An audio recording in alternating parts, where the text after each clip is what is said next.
Good morning, students.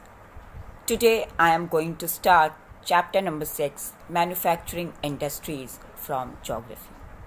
And today's topics are overview. Number 2 is importance of manufacturing. Number 3 is contribution of industry to national economy. Number 4 is industrial location. And number 5 is classification of industries. Alright. So students, first of all, I am going through the overview. So students, this chapter is all about related to the conversion of raw materials into finished item. In short, we can say it is all related to the manufacturization of the goods and products into the industries. And you know very well that the process of manufacturization is related to the secondary activities, and you know very well that how secondary sector is very important for the growth of Indian economy, and the economic strength of a country is also measured by the development of manufacturing industries. Alright. So students, one question will arise here that what is manufacturing? So students, production of goods in large quantities after processing from raw materials to more valuable and important products is called manufacturing. Alright. For example, you know that paper is manufactured from wood, and sugar from sugarcane, and iron and steel from iron ore, and aluminium from bauxite. Understood? So students, you know very well that people employed in the secondary activities and manufacture the primary materials into finished goods, as I told you, and the workers who are employed or working in steel factories, car, textile industries, in bakeries, all are fall into the category of secondary activity. And in this series, some people are employed in providing services also. So students, now you can understand very clearly that this whole chapter is concerned with manufacturing industries which fall in the secondary sector. Okay? After that, your next topic is importance of manufacturing.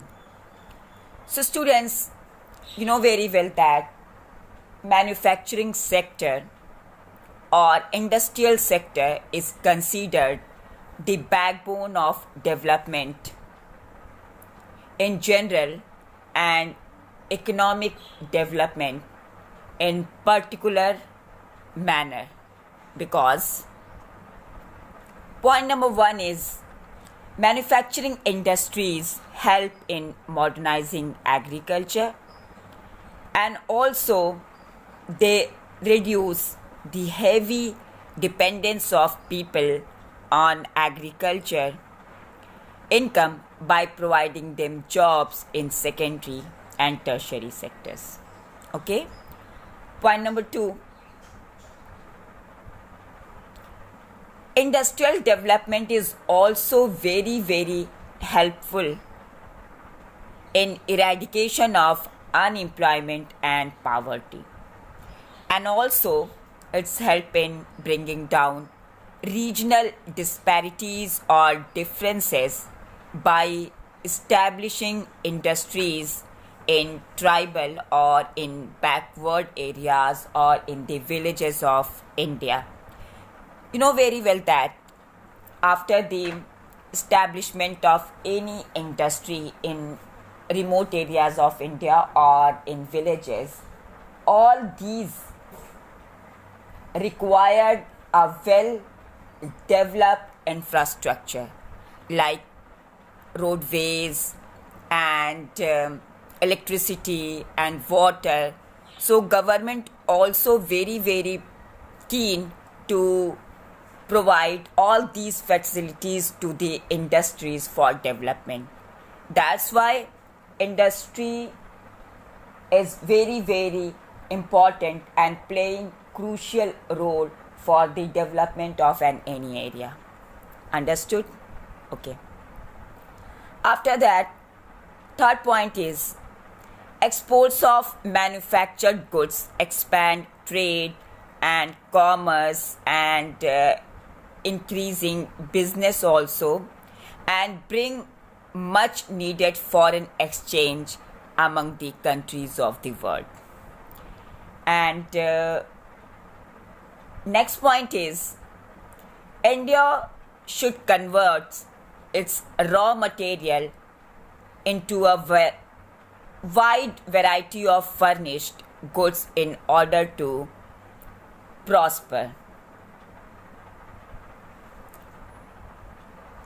And also, India's prosperity lies in increasing and diversifying its manufacturing industries as quickly as possible. Alright? So, students, we know very well that agriculture and industry both are reciprocal with each other, or we can say in another word that agriculture and industry go hand in hand. For example, in agro industries, agriculture helps industries by providing raw materials, and industries also provide products such as irrigation, pumps, fertilizers, pesticides, etc.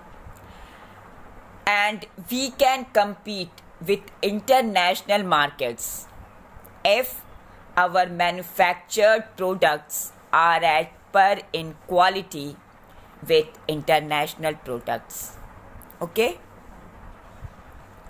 Because in the present day world of globalization, our industry needs to be more efficient and competitive. Okay? After that, your next topic is contribution of industry to national economy. So students, this topic is related to the contribution of industry to national economy, and you can see that over the last 2 decades, the share of manufacturing sector has stagnated at 17% of GDP, total out of 27% for the industry, which includes 10% of mining, quarrying, electricity and gas. Okay? But this is much lower in comparison to some East Asian economies of the world, where it is 25 to 35%, and we are just only 17%. And the trend of growth rate in manufacturing over the last decade has been around 7% per annum, and the desired growth rate over the next decade is 12%. Alright? So students, since 2003, manufacturing is once again growing at the rate of 9 to 10% per annum. Then student, again one question will arise here, that if our industrial contribution was stagnated at 17%, then how it is growing again?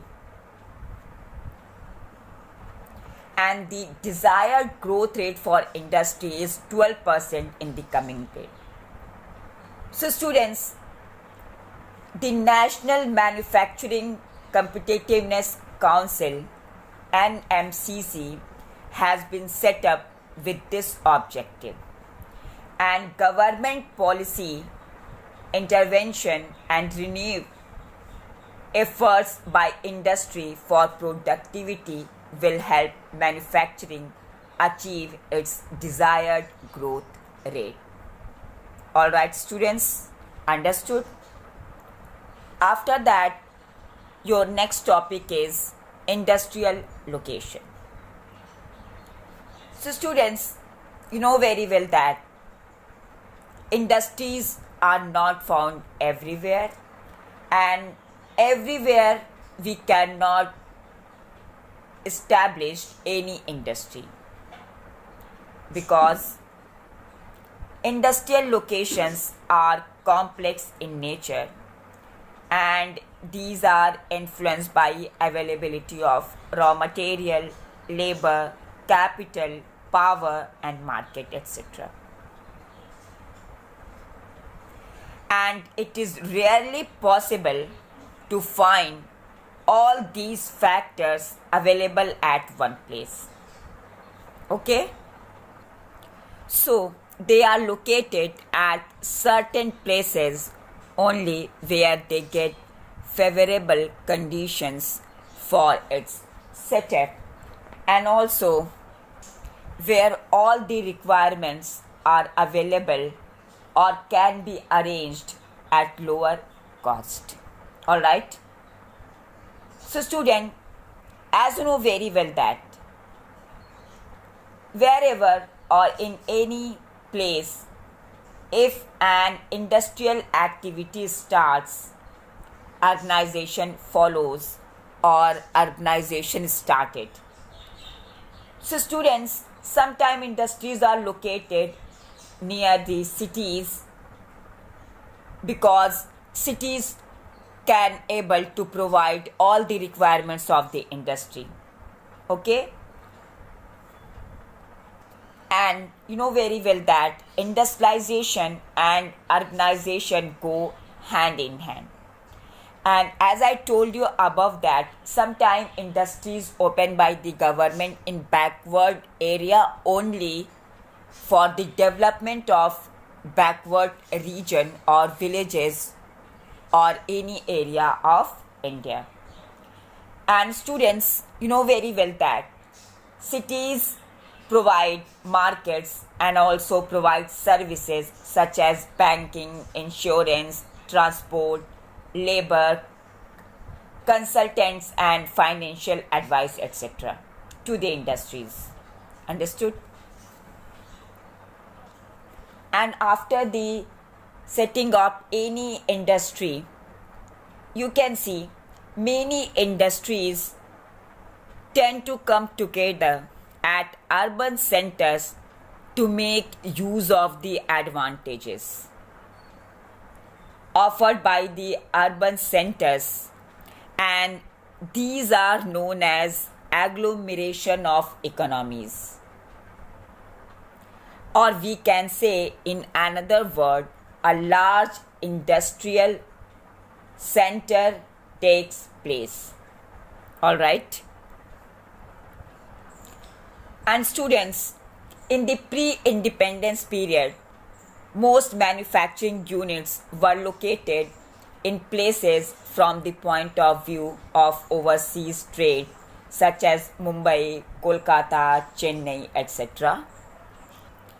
And industrial location is governed by mainly by the following factors like availability of proper and regular raw material, source of energy like coal or electricity, and availability of money and finance, and demand in market, and also industry required skilled laborers and workers, and also industries required banking and insurance, and well developed transport and communication.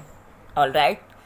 So students, all these are the requirement for the industrial setup and for the best industrial location. All right. After that, your next topic is classification of industries. So in this series, number one is on the basis of raw materials. So on the basis of raw material, there are two types of industries. Number one is agro-based and number two is mineral-based. Students, agro-based industries where raw materials come from agriculture. For example, cotton, woolen, jute, silk, textiles, sugar industries, tea, edible oil, etc. And mineral-based industries are those industries where minerals are used as raw material. For example, iron and steel, cement, aluminium, machine, tools, etc. Okay? After that, next one is on the basis of their main role. So there are two types of industries. Number one is basic industries and number two is consumer industries. So students, basic industries are those industries which provide raw material to other industries, are called basic industries. And these industries help the development of other industries. For example, iron steel industry, copper and aluminium smelting industry, etc. Next one is consumer industries.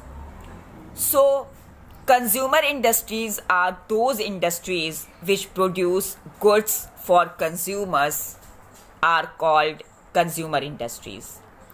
Finished goods of these industry are directly sold in the market for consumer.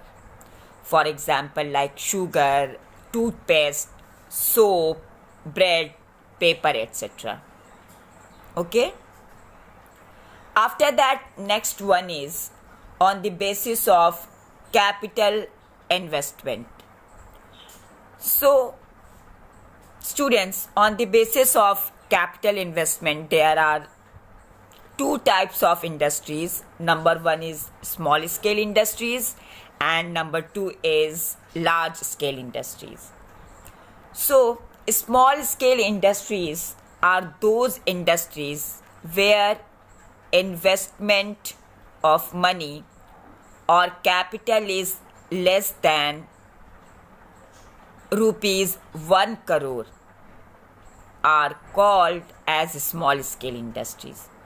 For example, mat, furniture, toys, bread or tools industries, etc. And next one is large scale industries.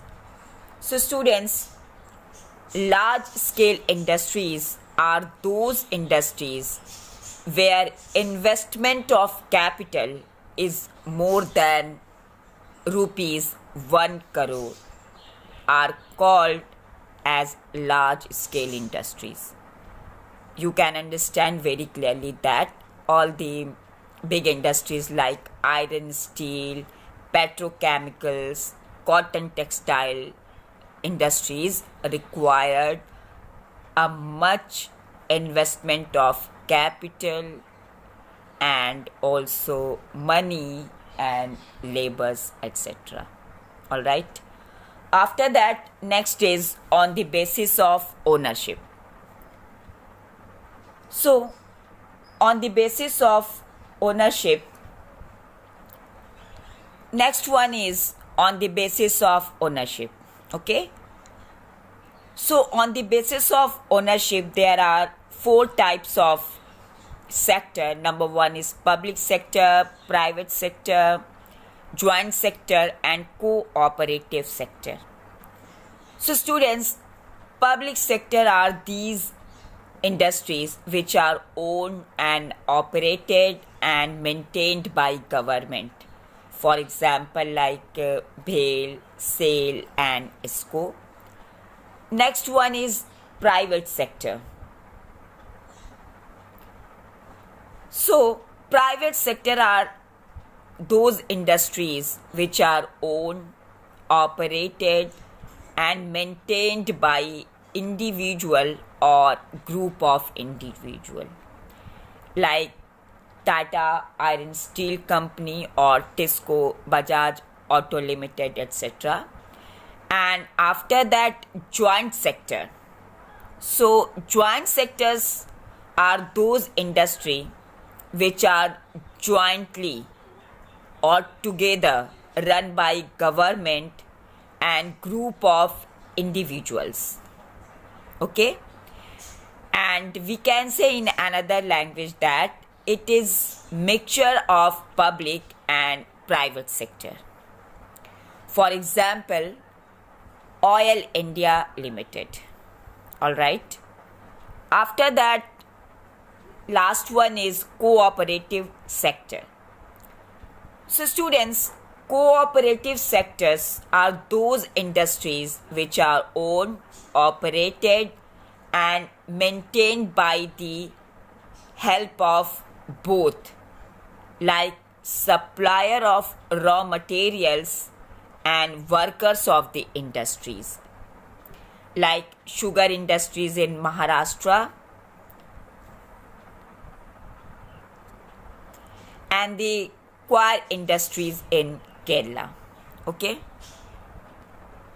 and after that, last one is on the basis of finished goods. So students, on the basis of